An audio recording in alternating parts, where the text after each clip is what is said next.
नमस्कार दोस्तों, मैं देवराज और आपका हमारे चैनल इंग्लिश स्टडी लवर्स में स्वागत है।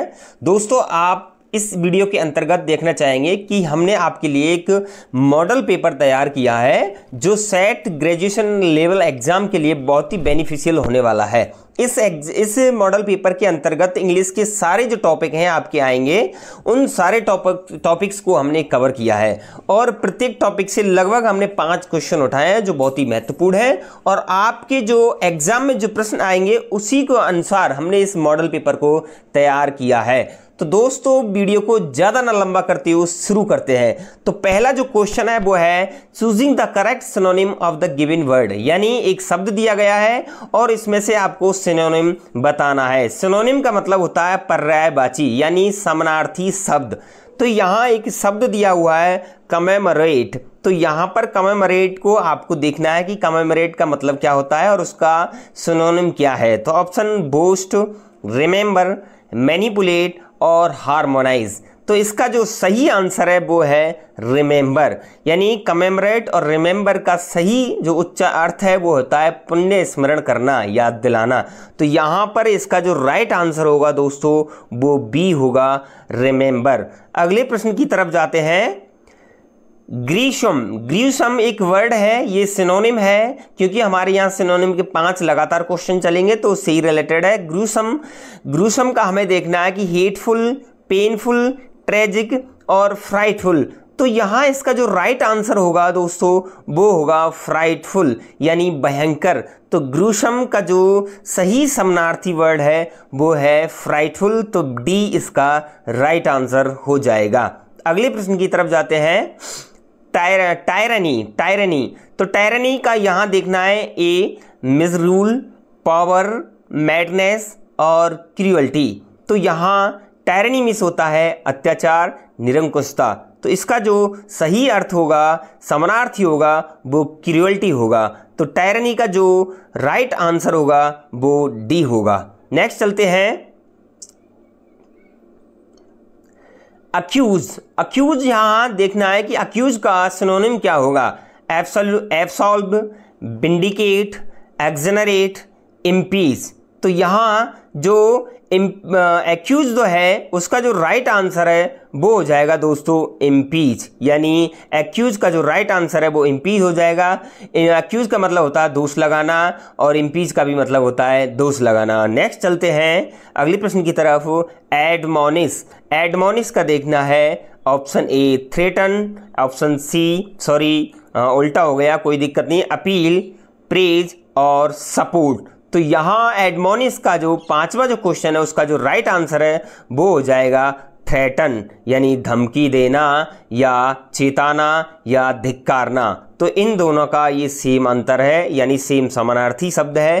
थ्रेटन, एडमोनिश का जो राइट आंसर हो जाएगा वो हो जाएगा थ्रेटन। नेक्स्ट क्वेश्चन की ओर बढ़ते हैं दोस्तों। Choosing the correct antonyms of the given word precarious. तो यहां पर आपको एंटोनिम्स देखने हैं। एंटोनिम्स का मतलब होता है विलोम शब्द या विपरीतार्थक शब्द। तो यहां आपको बताना है प्रीकेरियस का एंटोनिम्स क्या है। डेंजरस, कॉशियस, सेफ और इजी।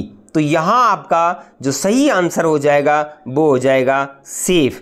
प्रीकेरियस जो शब्द है वो अनिश्चित, असुरक्षित है और इसका जो एंटोनिम्स होता है वो सेफ होता है। दोस्तों, आपके एग्जाम के अंतर्गत इसी प्रकार के प्रश्न आएंगे तो प्लीज़ वीडियो को स्किप ना करें, सारी वीडियो को देखें और बहुत ही इंपॉर्टेंट क्वेश्चन है। नेक्स्ट क्वेश्चन की ओर बढ़ते हैं दोस्तों। लेनियंट का अपोजिट आपको बताना है ऑब्स्टिनेट, र्यूड, हार्श और एनॉयड। तो इसका जो राइट आंसर है वो हो जाएगा हार्श, यानी कठोर।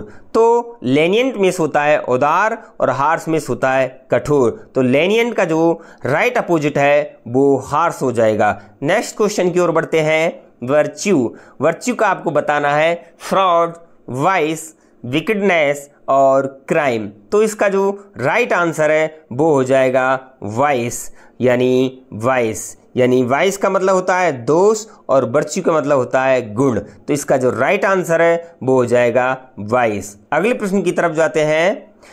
इरूडाइट एक शब्द है जिसके हमें अपोजिट देखना है प्रोफेशनल, एमेच्योर, इन अनइमेजिनेटिव और इग्नोरेंट।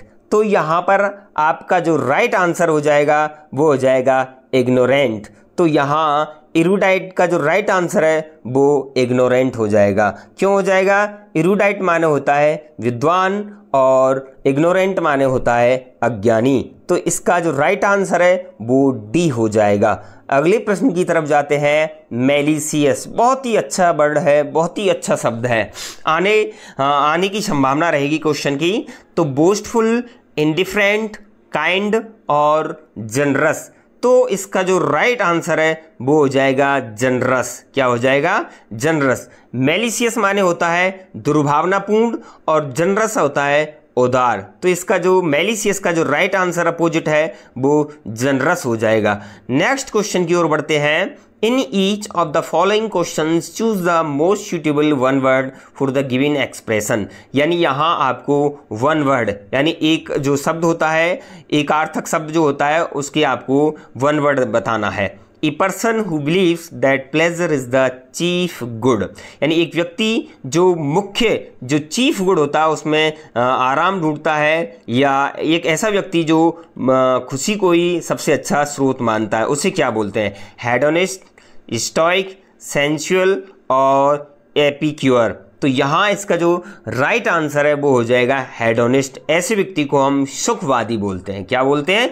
सुखवादी बोलते हैं। तो यहाँ इसका जो राइट आंसर है वो हेडोनिस्ट हो जाएगा। नेक्स्ट क्वेश्चन की ओर बढ़ते हैं।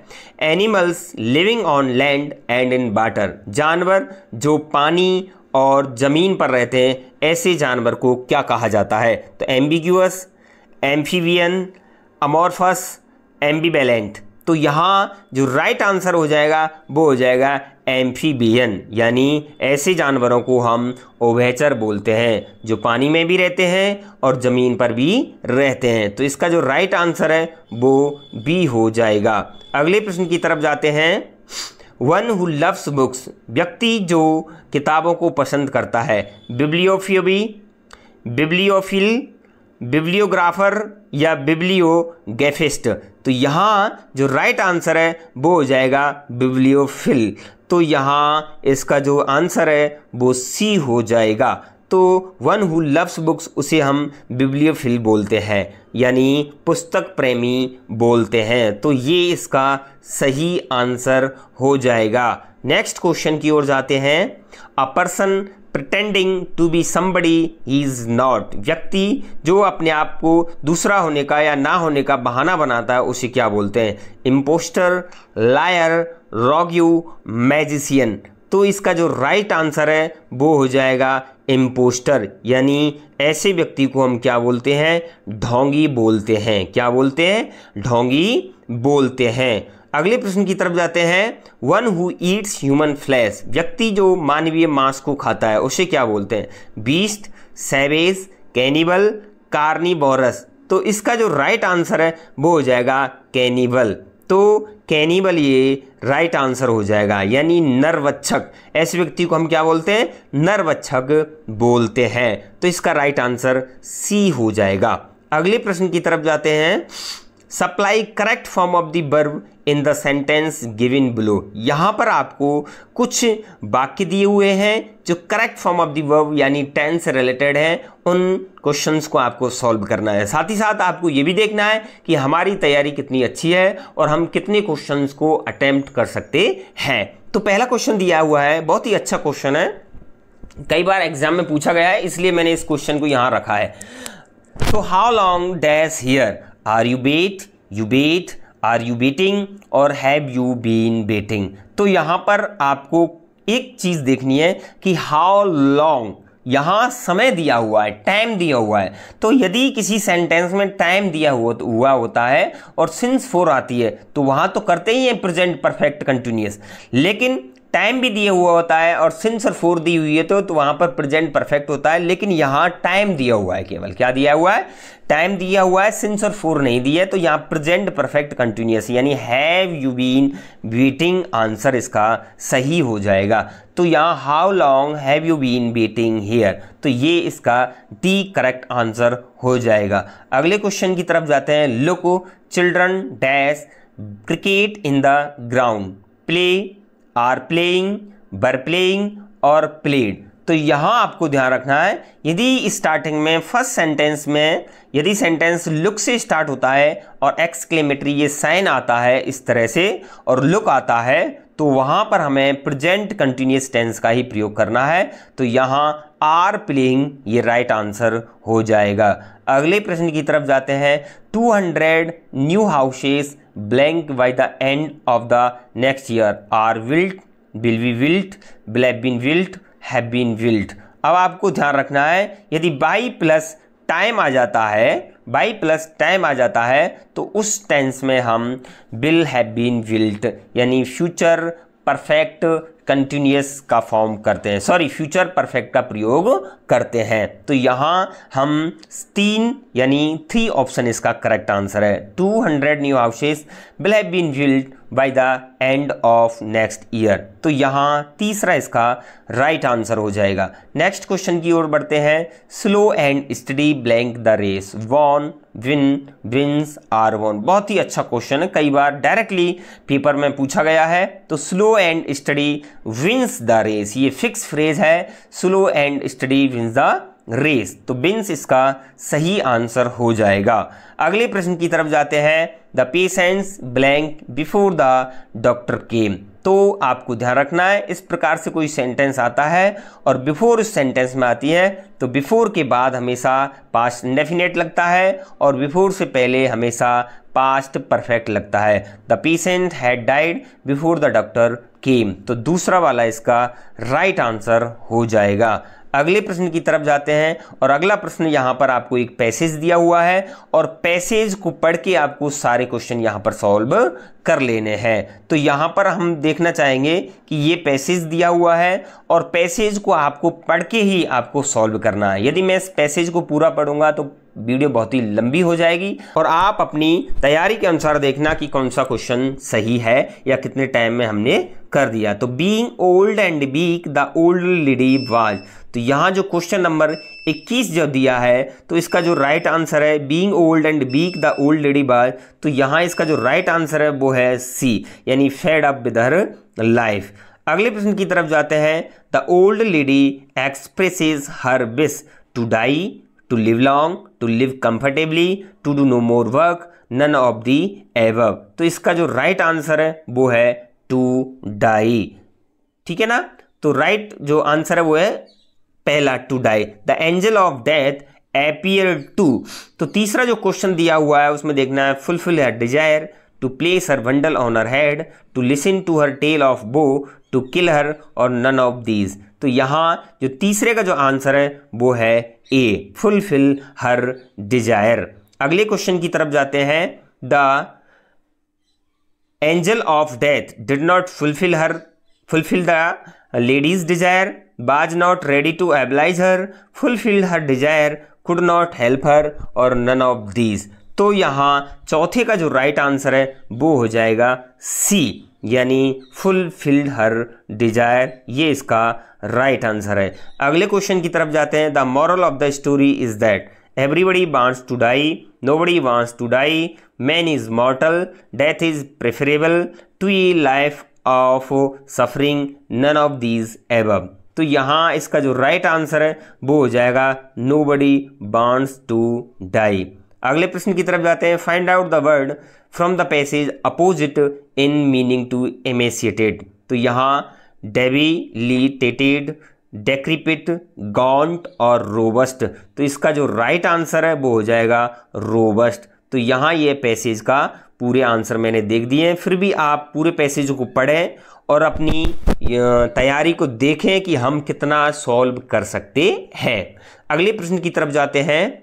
Which option is not correct about the formal letter. ये जो अगले 5 प्रश्न है आपके लिए बहुत ही इंपॉर्टेंट हो सकते हैं और इंक्रीज आपके जो नंबर आएंगे वो उनमें इंक्रीज करेंगे, क्योंकि यदि आपने लेटर अच्छे से किए हैं तो आपके सारे क्वेश्चन बहुत ही अच्छी तरीके से जाएंगे। तो यहाँ लेटर से संबंधित है।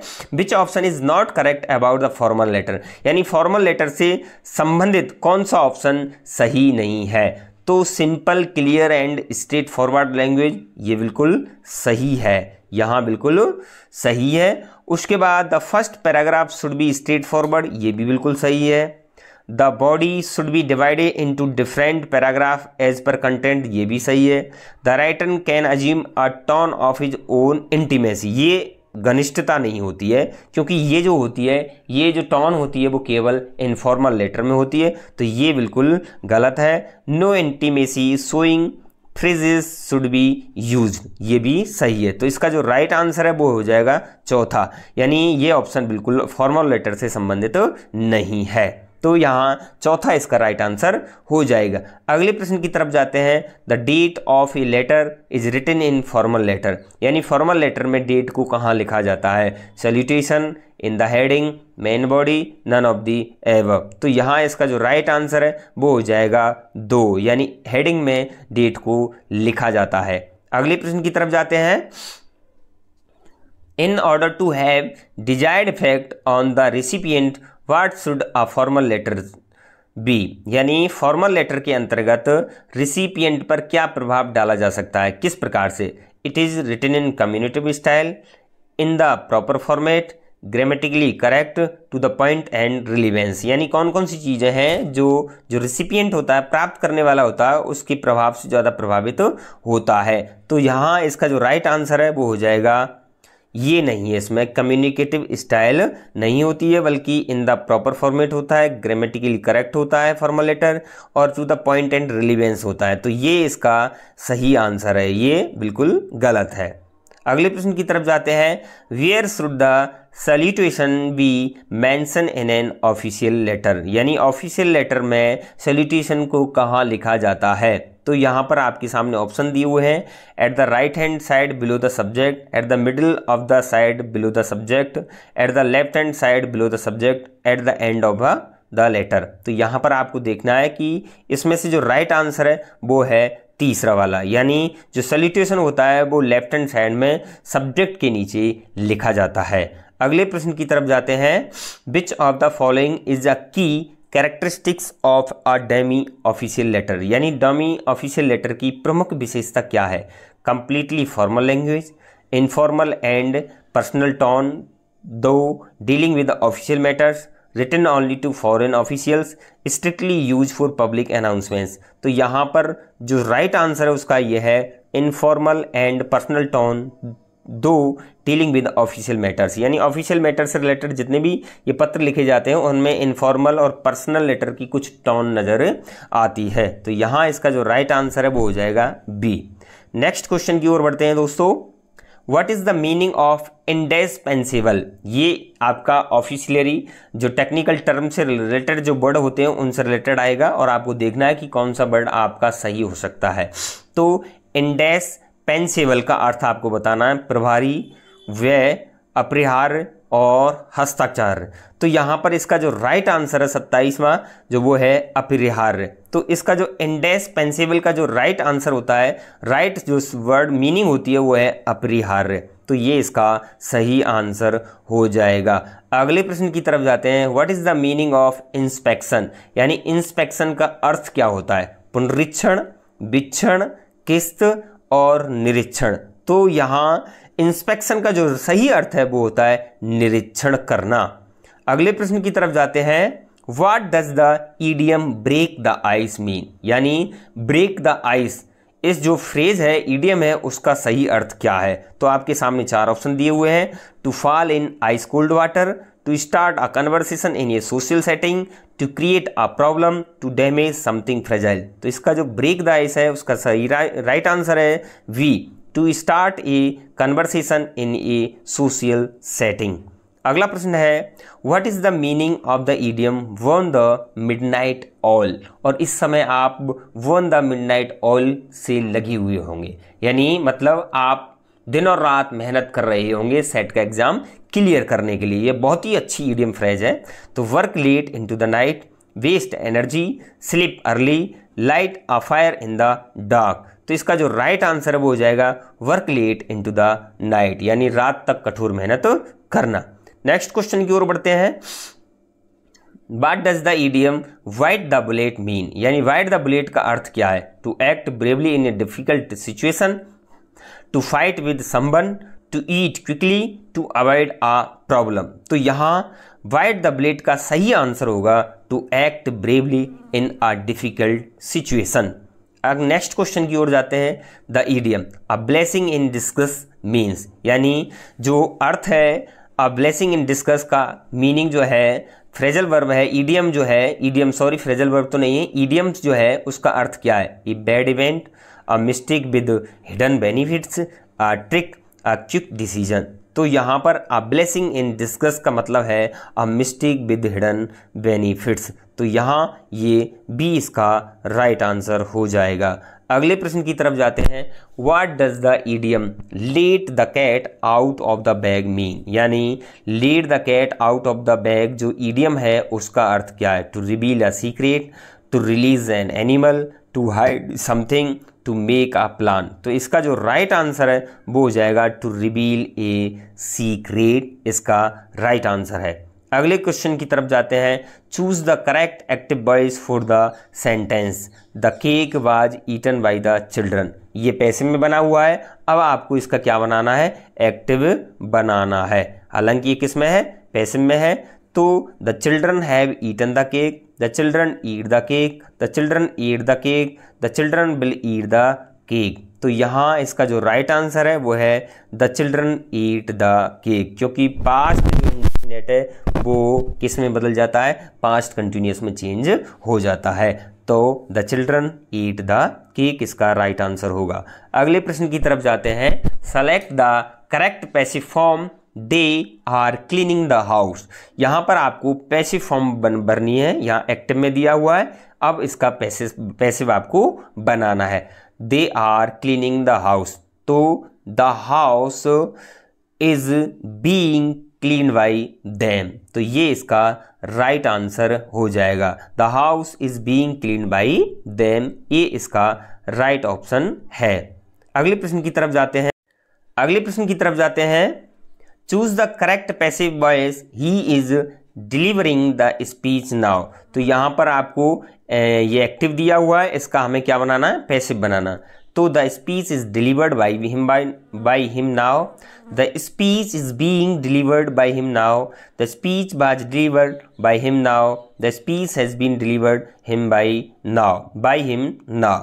तो यहाँ इसका जो राइट आंसर है वो हो जाएगा B. The speech is being delivered by him now. तो यहाँ बी इसका राइट आंसर होगा. अगले प्रश्न की तरफ जाते हैं. Select the correct passive voice someone has stolen my wallet. तो यहाँ ऑप्शन दिए हैं. My wallet has stolen by someone, my wallet has been stolen by someone, my wallet was stolen by someone, my wallet is stolen by someone. तो यहाँ B इसका right answer है. My wallet has been stolen by someone. Next question की ओर बढ़ते हैं. Select the correct passive voice the teacher will explain the lesson. तो यहाँ इसका जो राइट आंसर होगा the lesson will be explain by the teacher, the lesson is explain by the teacher, the lesson is being explained by the teacher, the lesson was explain by the teacher. तो यहाँ bill दिया हुआ है तो bill को हम bill B और bill B में परिवर्तन कर देते हैं. तो ए इसका राइट आंसर होगा. The lesson will be explain by the teacher. तो ए इसका राइट आंसर है. नेक्स्ट क्वेश्चन की ओर बढ़ते हैं. अब यहाँ पर आपको कुछ प्रीपोजिशन से रिलेटेड क्वेश्चन मिलेंगे. तो यहाँ आपको देखना है प्रीपोजिशन भरनी है. Which preposition best completes the sentence the cat is hiding the bed. Option A on, in, under और above. The cat is hiding under the bed. तो अंडर इसका राइट आंसर हो जाएगा. अगले प्रश्न की तरफ जाते हैं. The plane flew blank the clouds across, through, between और इनटू. तो इसका जो राइट आंसर है वो हो जाएगा through. The plane flew through the clouds. Next question की ओर बढ़ते हैं. He is standing blank the window at, on, in, under. तो इसका जो राइट आंसर है वो हो जाएगा at. He is standing at the window.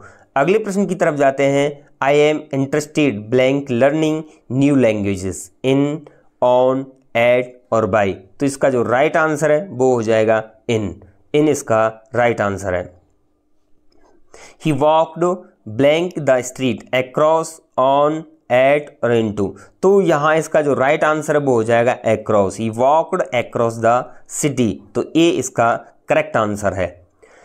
Next question है चूज द करेक्ट आर्टिकल्स। अब आपको यहाँ आर्टिकल भरने हैं और आर्टिकल से रिलेटेड आपको सही भरना है। She is blank best singer in the competition. तो हमेशा आपको ध्यान रखना है जिस सेंटेंस में सुपरलेटिव डिग्री आ जाती है तो वहाँ पर हमेशा हमें दी का ही प्रयोग करना चाहिए। अगले क्वेश्चन की तरफ जाते हैं। He has blank unique idea for the project. तो यहाँ आपको ध्यान रखना है, यहाँ आपको आर्टिकल भरने से पहले उस शब्द को देखना है कि यू है तो क्या है, वाउल है, लेकिन ध्वनि किसकी दे रही है, हिंदी में ध्वनि जब प्रोनाउंसिएशन करते हैं तो वो क्या होता है, कॉन्सोनेंट होता है। तो he has a unique idea for the project. तो ए इसका राइट आंसर होगा।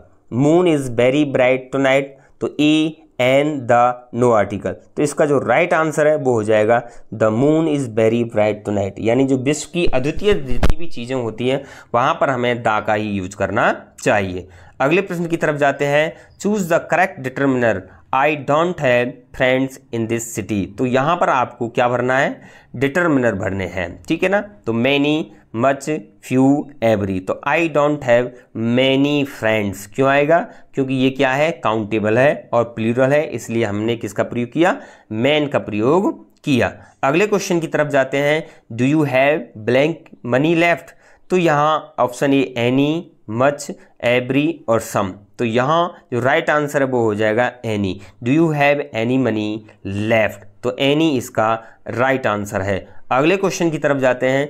The sentence the teacher said don't talk in the class indirect speech will be. तो यहाँ पर इनडायरेक्ट स्पीच क्या होगा, the teacher said not to talk in the class, the teacher told not to talk in the class, the teacher told them not to talk in the class, the teacher said to don't talk in the class. तो यहाँ पर हमें देखना है कि ये जो question दिया हुआ है इसको सॉल्व करके देखते हैं।